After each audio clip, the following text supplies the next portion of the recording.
গল্প তীর ধনুক।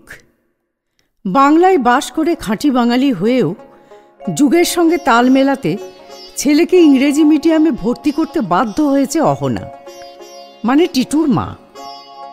নিজে বাংলায় এমএ করেছে। বাংলা ভাষার প্রতি তার খুব ভালোবাসা, মমতা।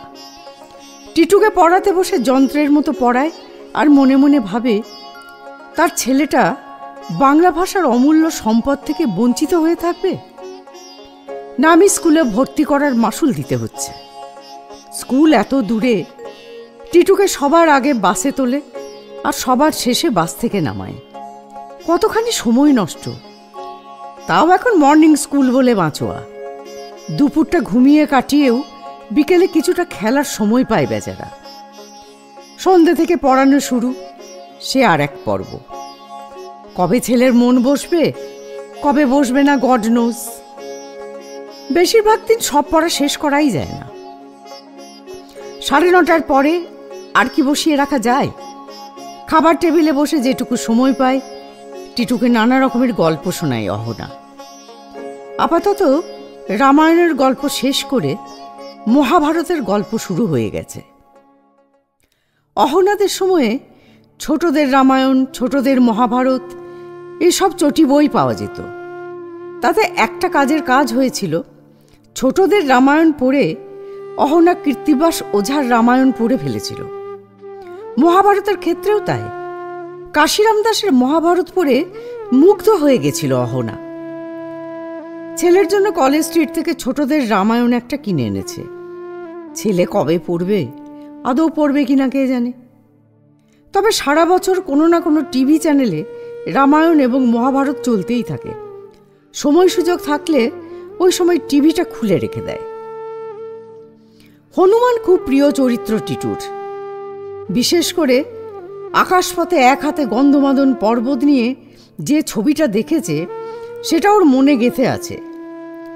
হঠাৎ হঠাৎ জয় শ্রীরাম বলে হনুমানের পোজে লাফিয়ে ওঠে। একদিন টেবিলের কোনায় কপালটাই কেটে গেল, আর একদিন বিদেশ থেকে উপহার পাওয়া সুন্দর একটা ফুলদানি ভেঙেই গেল। তবু দুষ্টুবুদ্ধি মাথায় এলেই এদিক সেদিকে তাকিয়ে দেখে নাই কেউ দেখছে কিনা। তারপরেই জয় শ্রীরাম বলে লম্ফ। আরেকটা চরিত্র ওকে নাড়া দিয়েছে বোঝা যায়, মেঘনাদের চরিত্র। মেঘের আড়াল থেকে কি চমৎকার যুদ্ধ করছিল মেঘনাদ। রামায়ণের প্রসঙ্গ উঠলে টিটু হনুমান আর মেঘনাদের কথা বলবেই। টিটুর বাবা অরণ্য কদিন আগে জিজ্ঞেস করল, তোর রামকে ভালো লাগে না? টিটু উল্টো দিকে তাকিয়ে বলল, মেঘনাদের মতো ভালো লাগে না। সে কি রে, রামই রামায়ণের মহানায়ক, তাকে তোর ভালো লাগে না? রামের চেয়ে জটায়ুকে বেশি ভালো লাগে বাবা। তবে রাম লক্ষ্মণের অস্ত্রগুলো খুব পছন্দ আমার।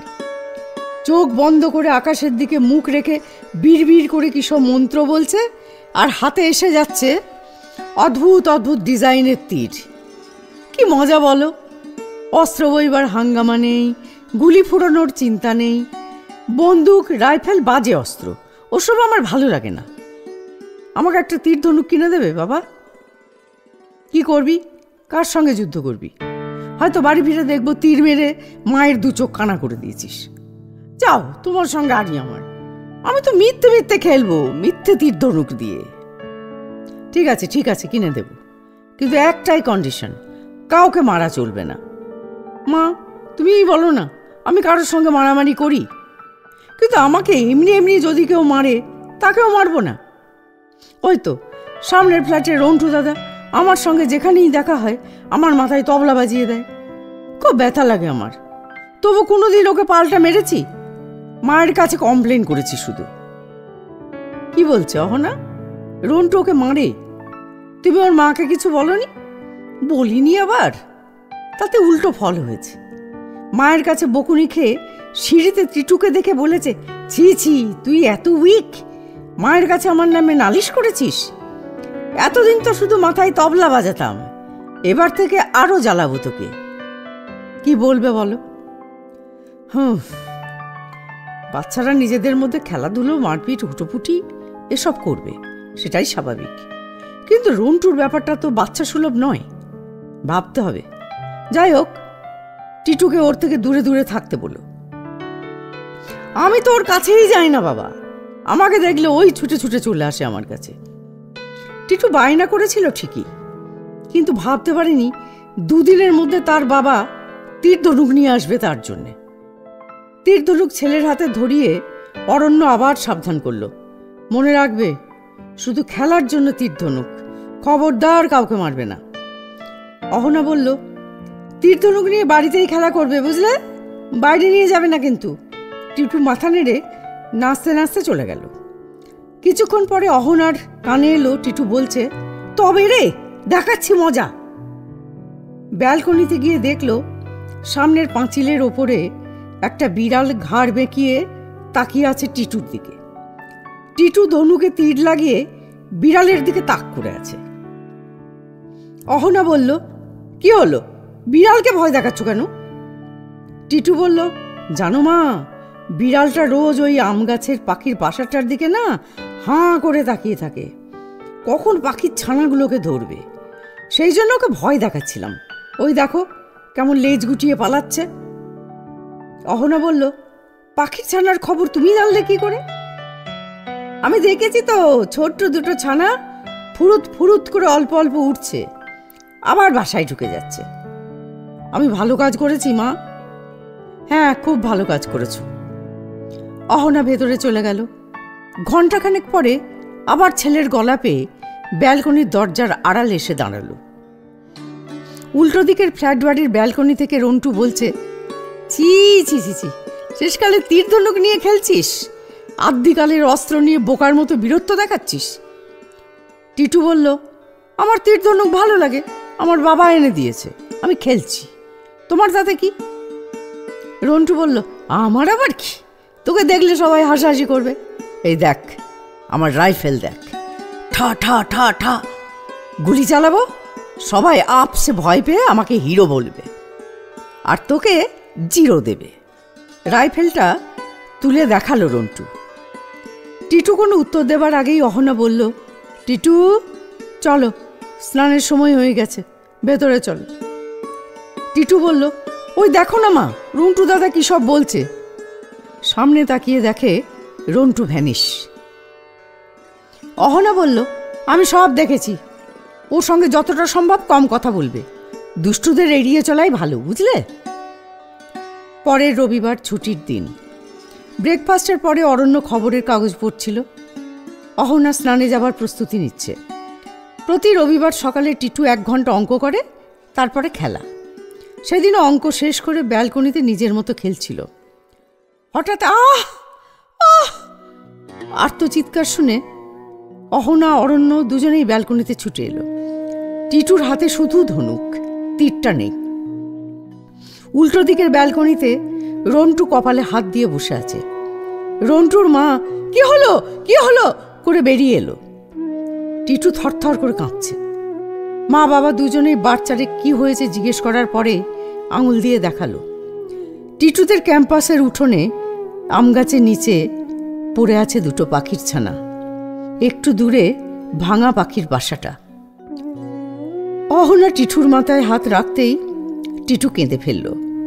বলল, মা, রন্টু দাদা ওদের মেরে ফেলেছে, আমি কতবার মানা করলাম, বললাম ওরা তোমার কি ক্ষতি করেছে, তুমি ওদের দিকে রাইফেল তাক করছো কেন?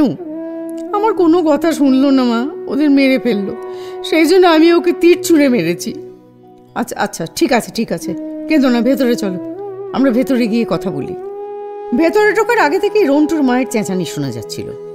এখন স্পষ্ট কানে এলো, আমার ছেলের নামে কমপ্লেন করতে এসেছিল, নিজের ছেলেকে সামলাক, কি শিক্ষা দিয়েছে, আমার ছেলের কপাল ফুলিয়ে দিল, আমি ছাড়বো না, দেখে নেব। টিটু কিছু বলতে যাচ্ছিল, অরণ্যকে থামিয়ে দিয়ে বলল, কোনো কথা নয়, ওর মায়ের সঙ্গে তোমার মায়ের কথা হবে, সেসব পরে, তুমি আগে স্নান করে মাথা ঠান্ডা করে এসো, তারপরে বাকি কথা, যাও। টিটু বাথরুমে ঢুকে গেলে অহনা বলল, টিটু নিশ্চয়ই প্রশ্ন করবে ও অন্যায়ের প্রতিবাদ করে কোনো ভুল করেছে কিনা। কি উত্তর দেব বুঝতে পারছি না। এতদিন ওকে শিখিয়ে এসেছি রাম রাবণের যুদ্ধ, কুরুক্ষেত্রের যুদ্ধ, অন্যায়ের বিরুদ্ধে ন্যায়ের লড়াই। ছোটবেলা থেকেই নানান ঘাত প্রতিঘাতের মধ্যে দিয়েই তো ভালো মন্দ তফাৎ করতে শেখে মানুষ। ওকে যদি বলি তুমি রন্টুকে মেরে অন্যায় করেছো, ওর প্রতিবাদী মনটা আহত হবে। আবার যদি বলি রন্টুকে মেরে ঠিক করেছো, তাহলে হয়তো অন্যায়ের প্রতিবাদ করতে গিয়ে নিজের হাতে আইন তুলে নেবে, সেটাও ঠিক হবে না। প্লিজ তুমিও ভাবো কি বলা উচিত। অরণ্য বলল, কত ভাবছো কেন? ও এখন ছোট। আইন, আদালত, গণতন্ত্র, রাজতন্ত্র এসব শক্ত কথা ওর মাথায় এখন ঢুকবে না। ওকে বোঝানো দরকার রামায়ণ, মহাভারত, রাজা বাদশার সময় থেকে আমরা অনেক এগিয়ে এসেছি। ভারতবর্ষ গণতান্ত্রিক দেশ। আর একটা কথা ওকে বোঝানো খুব জরুরি, যুদ্ধ আর জীবন যুদ্ধ এক নয়। এসব কঠিন কঠিন কথা তুমি সহজ সরল বাংলা ভাষায় বুঝিয়ে দেবে, টিটু ঠিক বুঝতে পারবে। এখন একটা খবর নাও, রন্টু কেমন আছে? অহনা বলল, বাপ রে, ওর মাকে এখন ফোন করলে গালাগাল দিয়ে ভূত ভাগিয়ে দেবে। অরণ্য বলল, ঠিক আছে, আমি ওর বাবাকে বরং ফোন করছি। অহনা বলল, ওর বাবাকে বলো রন্টুর কাউন্সেলিং করাতে। এত ছোট বয়সে এরকম নিষ্ঠুরতা যথেষ্ট দুশ্চিন্তার বিষয়।